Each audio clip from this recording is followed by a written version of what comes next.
Shalom, Shalom Aleichem, que bom a gente estar outra vez juntos, podendo compartilhar um pouco mais da Torá, do Tanakh, da Brit Hadashah, das escrituras sagradas como um todo, né? Claro que a ênfase sempre é na Torá, porque a Torá é a base de tudo. A Torá, ela é a palavra de Deus, né? É ela que nos direciona, ela é o caminho, ela é a luz, ela é a vida, ela é a bênção, e ela é a divina, sagrada, né? E dando continuidade ao vídeo anterior, né? Eu falei que ia tirar uns vídeos tirar um tempo para fazer uns vídeos sobre a carta de Paulo aos Gálatas, porque é uma das cartas mais complicadas para o cristão entender. Aliás, ele entende tudo errado, né? Porque a teologia cristã, ela é péssima, ela é herética, ela é pagã, né? Claro que ela tem coisas verdadeiras ali, ensinos verdadeiros, como a declaração de que Yeshua, né, Jesus é o Messias, óbvio, né, mas existe muita coisa distorcida propositalmente para gerar na cabeça do cristão uma ideia e um conceito e um ensino errado, né? Então, primeiro grande erro da teologia cristã é abrir mão da Torá. Esse é o primeiro grande erro e a primeira heresia.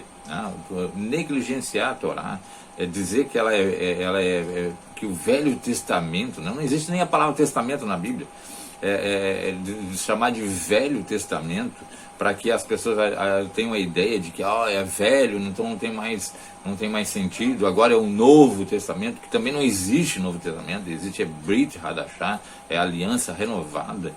Até no grego, gente, até a primeira tradução grega, ela traz isso, né? A questão da aliança renovada. Não tem nem novo no grego, tá? Porque o Novo Testamento daria a ideia de algo totalmente novo e que as pessoas não precisariam mais se ligar ao velho, né? É uma grande mentira, são heresias absurdas. Então vamos lá. Na carta de Paulo aos Gálatas, eu lembrei no vídeo 1 que Paulo era um rabino, ele era um judeu, ele era um fariseu, ele morreu fariseu, certo? E que ser fariseu não é depreciativo. Fariseu pertencer ao grupo dos perushim, aqueles que se separaram para dedicação à Torá. Claro que dentro desse grupo dos fariseus, a imensa maioria dos fariseus, sim, foi vergonhosa, foi desonrosa, mas um grupo pequeno de fariseus se manteve fidedigno à Torá. Então eu não posso rotular todo mundo como se fosse algo ruim. E os fariseus são importantes na história das escrituras sagradas, inclusive para o mundo inteiro, tá? O Paulo era fariseu, e por ser um fariseu, né, em hebraico é perushim, um perush, ele tinha toda essa convicção, todo esse conhecimento das escrituras sagradas. Tanto é que o peso dele nas escrituras é enorme, né? Mas quando Paulo escreve as cartas, ele escreve como um erudito, um profundo conhecedor das escrituras, mas usando um linguajar extremamente erudito. É como se você batesse papo com um físico da área de física quântica e ele viesse com uma conversa tão profunda que você ficaria meio perdido naquela conversa dele. Não que ele estivesse te dizendo algo contrário à física quântica, mas você ficaria talvez perdido. Eu ficaria perdido, e olha que eu sou professor de ciências, né? Fui professor de ciências. Então Paulo, quando ele escreve com aquele cabedal de conhecimento que ele tem. Porém, aí existem duas coisas. Primeiro é o que ele quer dizer e o que os teólogos interpretam. Segundo, o que ele diz e o que os tradutores fazem de erro. Primeiro erro, o erro por ignorância, por desconhecimento dos vocábulos hebraicos ou do próprio judaísmo em si, né? Que Paulo era judeu. E o segundo erro é o erro de forçar uma tradução para dar ideia de outra coisa. Então é a questão do paganismo mesmo, da mentira, né, proclamada. Não é à toa, eu repito sempre, né, que o cristianismo ele é retratado em Apocalipse 17 como a grande prostituta que se assenta sobre as 7 colinas. Então nós estudamos o capítulo 1, vou ao capítulo 2, eu estou fazendo capítulo por capítulo para poder fazer a coisa bem minuciosa, bem cheia de detalhes para você captar. Então vamos começar então com a presença de Adonai nas nossas vidas, nos abençoando, nos dando uma mente livre para entendimento, e que a sabedoria preencha o nosso ser, que o conhecimento e o entendimento sejam consequências.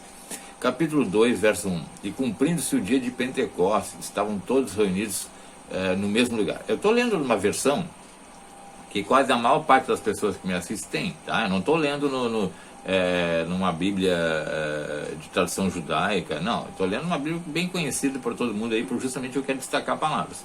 Então, de vez em quando eu vou mostrar o texto literalmente em português aí, né? E de vez em quando eu vou mostrar as palavras para vocês, no hebraico, para vocês entenderem. Gálatas 2, né? Vamos começar a ler Gálatas 2. E depois, passados 14 anos, subi outra vez a Jerusalém com Barnabé, levando também comigo Tito. E subi por uma revelação e lhes expus o evangelho que prego entre os gentios, e particularmente aos que estavam em estima, para que de maneira alguma não corresse ou não tivesse corrido em vão. Mas nem ainda Tito, que estava comigo, sendo grego, foi constrangido a circuncidar-se. Isso por causa dos falsos irmãos que se intrometeram e secretamente entraram a espiar nossa liberdade que temos em Cristo Jesus para nos pôr em servidão, aos quais nem ainda por uma hora cedemos com sujeição, para que a verdade do Evangelho permanecesse entre vós. Vamos lá. Vamos pensar aqui. Depois de passar 14 anos, eu falei no vídeo anterior que Paulo teve duas etapas, né, de 3 e 14 anos, afastado, ele adquirindo essa compreensão maior do Evangelho, né, que é a Bessorá, a mensagem de Adonai, ele se reconciliando com o povo de Israel. Olha bem, vou repetir. Qual é a mensagem do Evangelho? É Adonai se reconciliando com Israel. Não tem nada a ver com cristão, gente. Tá? Isso é antibíblico, essa ideia. É antibíblica. Eu posso provar isso para vocês 1 milhão de vezes. Isso está na Escritura Sagrada, gente. É a falta de estudo, falta de conhecimento das Escrituras Sagradas que fazem os cristãos, até os piedosos, pessoas maravilhosas, crerem em algo que não é verdade. Então, a Bessorá, ou seja, o Evangelho, ele é a mensagem qual? De que Adonai está se reconciliando com Israel. Depois de um tempo de exílio, Adonai está se reconciliando com Israel para começar então o período que vai desencadear no período messiânico. Então veja, ele passou 14 anos ali adquirindo esse conhecimento, meditando na Torá, nos escritos, na própria revelação do Yeshua, e ele diz, né, eu subi por uma revelação, ele expôs o Evangelho, a Bessorá, né? Então ele recebeu essa revelação de fato, né, Paulo, e de como ele deveria então anunciar a Bessorá, a mensagem da reconciliação.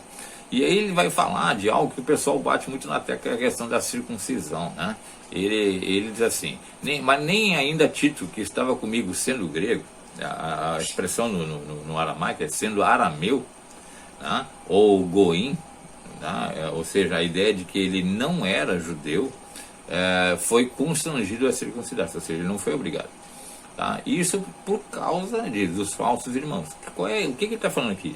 Existiam judeus extremamente, vamos dizer assim, dedicados à Torá, que eles olhavam para os conversos, né, para os prosélitos ali, para os nazarenos, né, tanto judeus nazarenos como gentios nazarenos, e eles achavam e batiam o pé de que eles tinham que se circuncidar também. Tá? Só que a circuncisão, ela é uma ordenança ao povo de Israel, porque é o único povo que tem esse sinal de casamento com Adonai. A circuncisão, o que é? É um anel, né? É um corte na volta do prepúcio, do pênis, que vai formar um anel. Esse anel, ele é um símbolo de casamento de Israel com Adonai. Tá? E o que a gente está vendo aí? Por que no órgão reprodutor? É porque ele vai gerar filhos dessa aliança, tá bom? Então, quando esses judeus entram lá, não são todos judeus, porque tem muitos judeus ali que estão, já são judeus nazarenos, reconhecem Yeshua o Messias, eles não estão pressionando os gentios nazarenos também, não são cristãos, são gentios nazarenos, mas existe um grupo que está se intrometendo ali e forçando a barra. E aí o Paulo vai bater com eles, né? Qualquer judeu, mesmo quando tem um prosélito, jamais vai obrigar ele a fazer circuncisão. Tá? A circuncisão é algo muito especial para o povo judeu. Então não existe não teria lógica essa pressão. Tá? Então Paulo vai continuar. E quanto àqueles que pareciam ser de alguma coisa, quais tenham sido no outro tempo, não se me dá. Deus não aceita a aparência do homem. Esses, digo, que pareciam ser alguma coisa, mas nada me comunicaram. Antes, pelo contrário, quando viram que o evangelho da incircuncisão me estava confiado, como a Pedro da circuncisão, porque aquele que operou eficazmente em Pedro para o apostolado da circuncisão, esse operou também em mim com eficácia para com os gentios. E conhecendo Tiago, Cefas e João, que eram considerados como os colunas, a graça que me havia sido dada, deram-nos as destras, a mão direita, em comunhão comigo e com Barnabé, para que nós fôssemos aos gentios e eles a circuncisão, e recomendando somente que nos lembrassem dos pobres, que também procurei fazer com diligência. O que ele está dizendo aqui? Ele está falando assim, vamos trabalhar o texto que é interessante, né? Ele está assim, aqueles que pareciam de alguma forma colunas, né, de pessoas de influência, que no outro tempo foram, para ele não servia mais como referência. Então, ou seja, o Paulo, sendo um rabino, ele teve outros grandes rabinos também na volta dele. Todo rabino foi discípulo de outro rabino, e teve convivência com outros rabinos. E também, até dentro desse sistema todo, ele olhou assim, essas pessoas realmente eram colunas, né? Eram pessoas fundamentais na vida, no conhecimento dele. Mas ele olha, ele não está desdenhando. Ele está dizendo o seguinte, que essas pessoas que no outro tempo foram importantes para ele, agora ele tem outra visão de importância. É isso que ele está dizendo. Ele não está... seria assim, não só deselegante, mal educado, mas não seria nem um pouco judeu, e quanto mais um judeu nazareno, desdenhar do seu mestre. Tá? Isso seria absurdo. Mas ele está dizendo o seguinte, Deus não aceita a aparência de homem, ou seja, não é porque o fulano tem um título tal, né? Vamos botar no dia de hoje. Não é porque ele tem PhD, porque ele é doutor, porque ele é pastor, porque ele é mestre, não sei o que mais, que ele vai me servir como referência. Tá? É isso que ele está dizendo aqui. Porque Deus não aceita a aparência, como a pessoa se apresenta, né, para ele. Esses que digo que pareciam ser alguma coisa, nada me comunicaram, ou seja, não me trouxeram nada de especial para que eu pudesse então trazer essa mensagem, tá? Antes, pelo contrário, quando viram que o evangelho da incircuncisão estava confiado como a Pedro o da circuncisão, porque aquele que operou eficazmente no Pedro também operou em mim. Aí o que ele fala assim? Pedro para circuncisão e eu para incircuncisão. O Paulo está dizendo o seguinte, o Pedro se dedicou a levar, a abençoar a mensagem, o evangelho, aos judeus. E eu estou levando aqueles que não são judeus, mas que também querem fazer parte de Israel. Tá? E aí, ele chama isso de incircuncisão, porque é óbvio.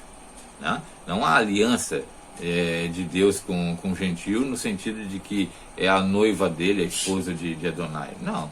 O casamento, a nação eleita é Israel. Tá? E aí ele vai indo, né? Quando ele vai citar Tiago, Pedro e João, que eram considerados como colunas, né? Eles viram, né, que Paulo estava realmente debaixo dessa bondade de Adonai para alcançar gentios. Eles estenderam a mão, né? Não, como você dissesse, é isso aí, Paulo, tá certo? Pode ir tranquilo, né? Faz a vontade de Adonai, leva a abençoar aos gentios. Aí ele diz assim, mas recomendamos apenas que você se lembre dos pobres. E ele fala, e eu me empenhei nisso. Por quê? Porque dentro do judaísmo, dentro da visão judaica, eu não estou falando de religião, tá, gente? Estou falando de judaísmo, que é a prática da Torá. Yeshua era um judeu, né? Ele praticava a Torá. O que é o judaísmo diz a respeito disso? O pobre, ele é essencial. Nós, para sermos considerados justos, sadik, nós temos também que nos dedicar às pessoas mais pobres, ou seja, nós temos que levar ajuda material a essas pessoas. Tá? Isso faz parte do ser um tzadik. O próprio Yeshua fala lá em Mateus 25, né? Quando vocês foram me visitar no hospital, na cadeia, me vestiram quando eu estava nu, me deram o que de comer, ele está falando do tzadik, é a visão judaica de ser um justo, tá bom? E ele diz, não, isso eu fiz, eles me deram essa orientação e eu fiz exatamente o que eles me pediram, que Paulo está dizendo. Aí ele segue no verso 11, e chegando Pedro a Antioquia, lhe resisti na face, porque era repreensível. Por que ele está dizendo isso? Porque o Pedro, mesmo reconhecendo que Paulo tinha sido autorizado a levar, a Bessorá, a mensagem, o evangelho para os gentios, e ele entendia isso claramente como algo profético, algo que realmente os nossos profetas estavam dizendo que tinha que ser feito, ele fica numa espécie de cinismo ali, assim, de um pé aqui, outro lá, porque ele estava com medo da pressão dos judeus que estavam fazendo pressão realmente sobre ele. Aí o Pedro tinha esse jeito mais humilde, mais não tão, vamos dizer assim, não tão fundamentado ali como Paulo. Paulo era mais recente, porque Paulo era um rabino, e os rabinos em geral, eles são firmes nas suas convicções. O Pedro era um pescador que foi elevado à condição de emissário, de mensageiro da Bessorá, da Brit Hadashah, né?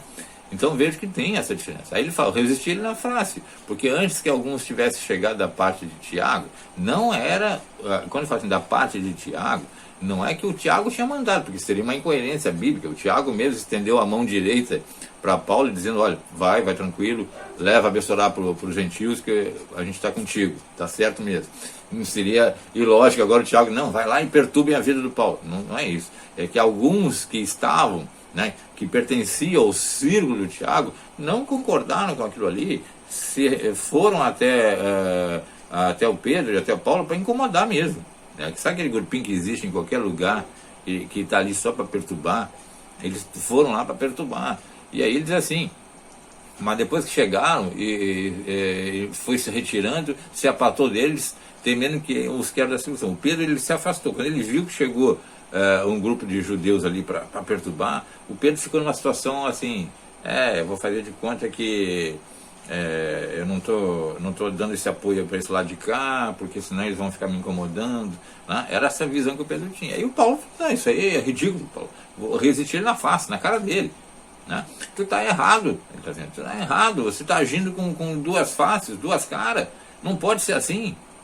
Inclusive no hebraico é resistindo nas faces, tá?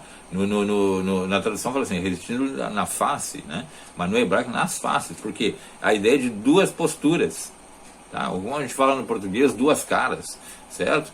E os outros judeus também, olha, dissimulavam com ele, ou seja, acabaram entrando no barco do Pedro e também tendo duas caras, duas faces, né?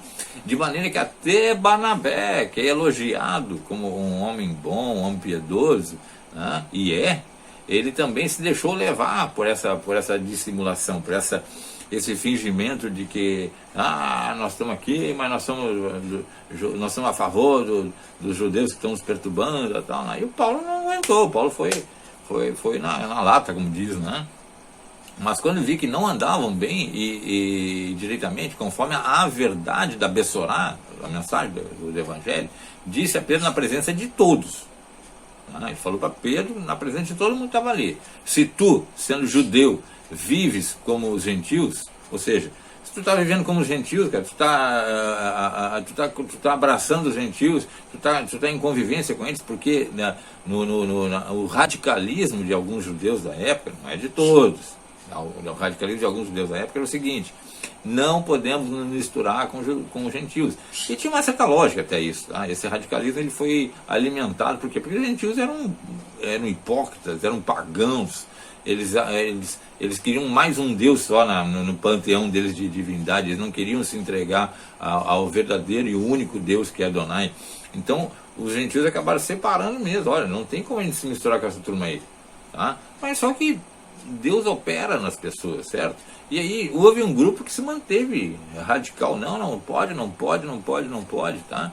E aí o Pedro já tinha amadurecido, o Pedro já tinha recebido esse Ruach HaKodesh, ele já estava entendendo então a mensagem, né? A Bessorá, o Evangelho. E ele começou também a conviver com os gentios. E aí o Paulo diz, ó, tu está convivendo com os gentios, cara, tu vive com os gentios, tu chegou ao ponto que tu não tem mais esse preconceito aí, e agora na presença deles tu quer fingir outra coisa, né? Agora, por que tu obriga os gentios a viverem como judeus? Não tem que obrigar nenhum gentio a viver como judeu, porque judeu é judeu.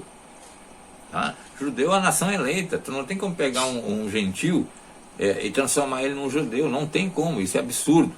Tá? Mas ele absorve, ele quer. Então, por exemplo, Ruth entrou para o judaísmo, né? Então ela confessou a Torá, ela confessou a Adonai, ela passou a viver com... Houve uma grande transformação na vida dela, mas ninguém obrigou a Ruth, ela foi espontaneamente para isso, né? Ela se tornou um exemplo disso, né? A Batia, né? A filha do faraó, na época do Êxodo, também abraçou o judaísmo, foi com o povo de Israel. A Raab, né? Foi também com o povo de Israel. São, vamos dizer assim, prosélitos, né? que realmente abraçaram a fé, a emuná, conforme a Torá ordena, né? para todos nós, né?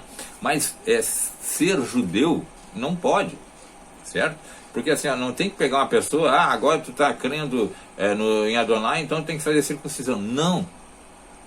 Seria alguém um amigo que me diz que tem um amor por mim, eu digo, agora tem que colocar uma aliança de casamento aí contigo também. Aí chega uma amiga minha e fala assim, pô, Pedro, eu também te amo muito, tenho um maior carinho por ti. Aí então você tem que colocar uma aliança de casamento para ti. Não, eu só sou casado com uma esposa. Não posso distribuir alianças de casamento para várias pessoas. Então o que ele está dizendo ali?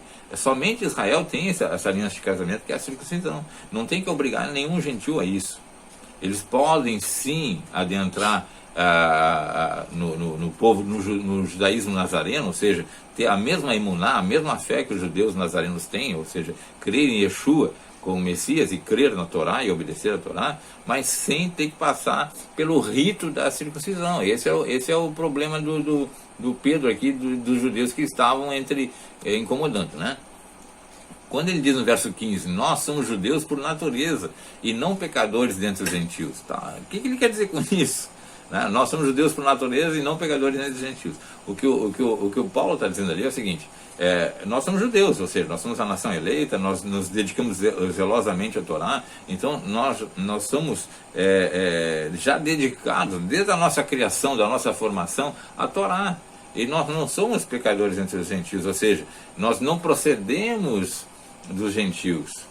Então eu não tenho como pegar toda a minha formação de judeu, que já me capacita, já me habilita sobrenaturalmente pelo próprio Espírito de Deus para obedecer a Torá. Eu tenho séculos de experiência, não falando de Israel, né? Séculos de experiência com a Torá, e de repente eu pego um pecador gentil e quero fazer ele da noite para o dia uma mudança total nele. Não dá, não dá, entendeu? Seria como pegar uma pessoa, me pegar aqui, levar para a academia e agora carrega peso aí de 100 quilos. Não vou conseguir. Eu vou conseguir um dia, mas eu preciso vou levantar 10 quilos. Aí eu passo um mês 20 quilos, aí vou treinando 30 quilos, aí vou indo até que chegou a 100 quilos. Então quando um gentil se convertia, ele recebia Yeshua como Mashiach, como Messias, ele começava uma caminhada. Tá? Uma caminhada. Essa caminhada ia levando ele cada vez mais a uma submissão e obediência à Torá, mas num processo gradativo. É diferente de um judeu que ele já nasceu no povo de Israel, ele já tem uma imensa, vamos dizer assim, facilidade para entender e obedecer à Torá. Agora os gentios, pecadores, né? Pecadores dentro dos gentios, é isso que Paulo está falando. Nós não somos gentios, nós somos judeus. Nós não somos pecadores gentios. Eles precisam de tempo para amadurecer isso, tá? É isso que ele está dizendo aqui. Porque a frase pode parecer um pouco preconceituosa, mas não é. O próprio Talmud, no Sanhedrin, no 105a, ele diz o seguinte: os tzadikim, né, os justos entre as nações do mundo, têm uma porção no mundo vindouro. O próprio Talmud, gente, ele cita lá de que os justos, que são dos goim, dos gentios, também terão uma porção no mundo vindouro. Agora eu tenho que entender o que é tzadikim, o que é justo, né? Justos são aquelas pessoas que irão se submeter a Torá, obedecer a Torá. Mas é um processo, é mesmo pegar uma criança e querer que ela faça determinada coisa que é de jovem, de adulto. Eu tenho que dar tempo para ela passar pelo processo todo. É claro que, aqui eu estou dando um exemplo que vai passar anos, né? Mas quando um gentil se converte a Yeshua HaMashiach, a Jesus como Messias, ele começa a caminhada dele, mas pode notar que rapidamente ele vai começar a abraçar a Torá. Mas não tem que ser impositivo, ele vai aprendendo sobre a Torá. Quanto mais ele aprende, a mente dele vai despertando, ele vai dizendo, gente, eu fazia tal coisa, eu acreditava em tal coisa, eu confiava em tal coisa, agora eu estou vendo aqui pela Torá, que é a palavra de Deus, então ele vai amadurecendo na fé, tá? Verso 16, sabendo que o homem não é justificado pelas obras da lei, depois eu explico, mas pela fé em Jesus Cristo. Temos também crido em Jesus Cristo, para sermos justificados pela fé em Cristo, e não pelas obras da lei, porquanto pelas obras da lei nenhuma carne será justificada. Pois se nós procuramos ser justificados em Cristo, nós mesmos também somos achados pecadores, é porventura Cristo ministro do pecado? De maneira nenhuma. Porque se torna a edificar aquilo que destruí, constituo-me a mim mesmo transgressor. Porque eu, pela lei, estou morto para a lei, para viver para Deus. Já estou crucificado com Cristo e vivo, não mais eu, mas Cristo vive em mim. E a vida que agora vivo na carne, vivo pela fé do Filho de Deus, o qual me amou e se entregou a si mesmo por mim. Não aniquilo a graça de Deus, porque se a justiça provém da lei, segue-se que Cristo morreu em vão. Agora eu quero que você entenda o seguinte. O que o Paulo está falando aqui? Eu acho que esse é um ponto bem interessante para a gente trabalhar, tá? Por quê? Eu vou tentar explicar para você aqui de uma maneira quase que linha por linha, versículo por versículo. Ó, sabendo que o homem não é justificado pelas obras da lei. Lei ali é Torá, tá? Se você olhar o texto, até o grego traduz nomos, que é Torá, certo? Mas só que lei te dá uma ideia já proposital, para provocar em ti uma reação de anti-Torá, certo? Isso é bem típico do anti-Messias, do anticristo. Bom, sabendo que o homem não é justificado pelas obras da Torá, ou seja, pela prática da Torá. É claro, qualquer pessoa sabe disso, tá? Por quê? A Torá, primeiro, ela visa me modelar como o meu caráter, para eu ser um homem celestial, ou seja, eu vivo aqui na terra, mas a minha alma está submissa a Adonai totalmente, né? Cada dia eu vou ter essa mudança. Mas só que se eu for sincero, né, eu vou dizer o seguinte, eu consigo cumprir plenamente a Torá, por mais que eu me empenhe, por mais que eu deseje isso na minha alma. Não é porque eu disse, não estou muito afim de... Não, realmente, eu consigo cumprir 100% da Torá? Não. Se eu não consigo cumprir 100% da Torá, eu não consigo me tornar um justo plenamente. Tá? Então, o homem não pode ser justificado. Ele não pode ser considerado justo apenas pelas obras da Torá, pela Torá, porque eu não pratico inteiramente a Torá. Ainda que eu queira, ainda que eu me empenhe, eu faço isso com empenho, né? Então ele diz, mas pela emuná, pela fé em Jesus Cristo. O que é emuná? Emuná não envolve a confiança no sacrifício de Yeshua e o meu envolvimento com a Torá, porque fé, a palavra fé, emuná, ela nunca está desvinculada da obediência à palavra de Deus. Eu não posso dizer, eu creio em Jesus e agora estou salvo. Não, eu creio em Jesus e agora eu vou começar então a me dedicar à obediência da palavra de Deus. Isso vai mudar meu caráter, vai dando meu caráter celestial. Tá? E temos também crido que em Jesus Cristo, ele fala. O Paulo dizendo, né, nós também temos crido em Jesus Cristo. Apesar de nós somos judeus, nós somos dedicados à Torá, mas nós também cremos em Yeshua como Messias, para sermos justificados pela emuná nele. Tá? E é interessante que eu estou falando nele, porque é a ideia do texto em português, mas é pela emuná dele. Ou seja, nós somos justificados pela emuná de Jesus. Ou seja, a perfeita emuná dele, a perfeita fé de Jesus, que Adonai recebe como oferta perfeita, é que me dá essa condição de ser justo. Então, não é a minha capacidade, é a capacidade de Yeshua, certo? E aí ele diz assim, e não pelas obras da lei, ou seja, não pela prática da Torá, porquanto pelas obras da lei, da Torá, nenhuma carne será justificada, isso é óbvio. Está no Tanakh, que chama de Velho Testamento. Quer ver? Eu vou ler para vocês um salmo aqui, Salmo 143, verso 2. E não entre em juízo com teu servo, porque a tua vista não se achará justo nenhum vivente. O salmista está falando com Adonai. Não entre em luta conosco, com teu servo, porque quem é que diante de ti, dos teus olhos, vai se achar justo? Tu não vai achar nenhum justo entre nós. Se tu entrar em briga com a gente, né, eles falam para Adonai, se tu entrares em luta com a gente, não vai ter ninguém. Nós vamos sair perdendo nessa história toda, né? Então a própria Tanakh, a própria Escritura já diz que não há justo nesse sentido, tá? Quando eu sou um tzadik, né, ou seja, eu sou um tzadik, 2 vezes, vamos dizer assim, né? Tzadik por quê? Porque eu me empenho em obedecer a Torá. Então isso me torna um homem justo. Ainda que não, essa justiça não vai me garantir, vamos dizer assim, a libertação, a salvação.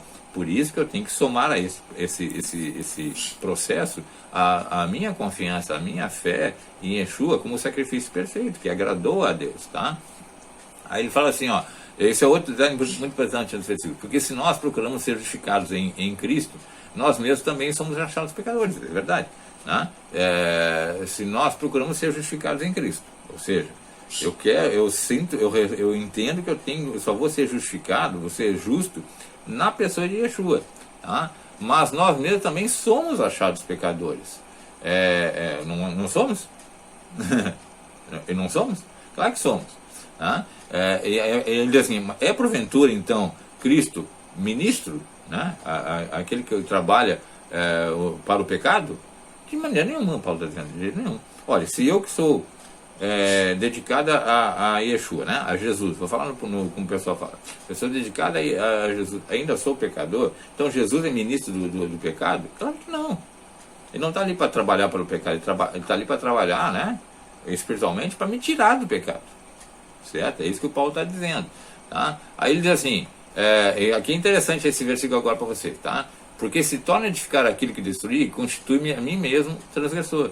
Aí o pessoal pega e diz assim, viu, ele destruiu, o que ele destruiu? Ele anulou a Torá. Mas ele não está falando disso aqui. Se você olhar, o versículo anterior está falando do quê? Do pecado.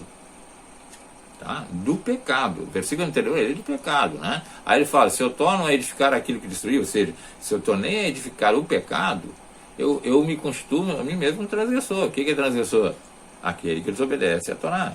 No texto hebraico é isso, tá? No texto original é isso. Tá? Então ele quer dizer o quê? Se eu, que sou agora eu sou de Yeshua, né? Eu confio em Yeshua com o meu sacrifício perfeito, mas eu sou pecador. Mas eu não estou autorizado a continuar pecando. Porque se eu continuar pecando, então eu estou edificando aquilo que eu fazia antes de reconhecer Yeshua como Messias. É isso que ele está falando aqui. Tá? Então não tem lógica. Se eu me torno agora seguidor, né, submisso ao senhorio do Messias, e eu reconheço que ele é o meu libertador, não tem lógica eu viver na liberdade de continuar pecando, porque senão isso é incoerência, tá? Aí ele fala, porque eu, pela Torá, eu estou morto para a Torá, para viver para Deus. Isso é verdade, não tem nada de errado. A Torá, ela me mortifica para eu poder ser vivificado. O que a Torá me mostra? Eu vou obedecer dedicadamente, empenhadamente a Torá, e eu vou vendo pela própria Torá. Quanto mais eu conheço a Torá, mais eu me ponho a prática dela, mais eu percebo a minha natureza, mais eu percebo que eu estou morto, ou seja, através da Torá eu morri, né? Lembra que eu falei, o que é a imersão? O pessoal transformou em batismo para fazer parte de igreja, não tem nada a ver isso. A imersão é um novo nascimento, você adentra na água, né, e sai. Qual é a ideia? É a água do parto, né? A água da bolsa lá da mulher. Eu entro, né? Eu morri, mas eu torno a nascer, ó. Eu torno a nascer. Quem desce é um, quem sobe é outro, tá? Então a ideia é exatamente essa. A Torá, ela me levou ao autoconhecimento de que eu sou um pecador e que eu preciso mudar minha vida. Então a Torá me levou ao autoconhecimento de que eu sou um pecador e que eu preciso então mudar minha vida, entendeu? Eu fui modificado por ela, certo? É isso que ele está dizendo aqui. então eu estou morto para a Torá, né? Para viver para Deus. A Torá faz isso.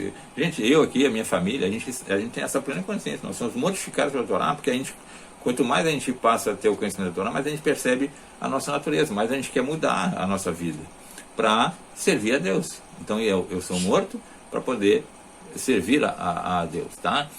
Já estou crucificado com Cristo, né? Já estou pendurado no madeiro com Cristo, e vivo, não mais eu, mas Cristo vive em mim. O que eu falei, eu morri e renasci. Agora, como é que a gente renasce? A gente renasce criança, né? Ou a gente nasce criança, certo? Aí é um processo de mudança contínua. Então, como é que eu mudo? A criança ela vai sendo alimentada, amamentada, né? Para poder passar pelo processo de crescimento saudável dela. O nosso alimento é a Torá.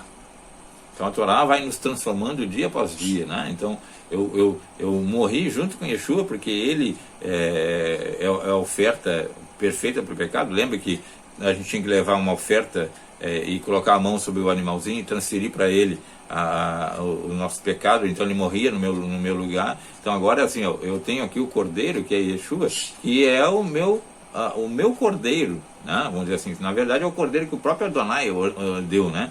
Mas ele passa a me representar.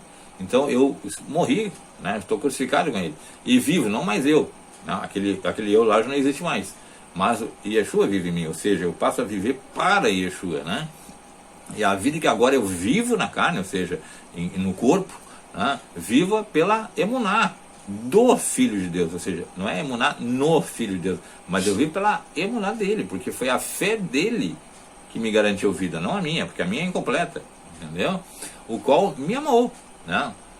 E se entregou a si mesmo por mim. Eu não aniquilo, assim, eu não aniquilo a bondade de Deus, porque se a justiça provém da Torá, segue-se que Cristo morreu em vão, isso é óbvio, né? Se eu conseguisse, gente,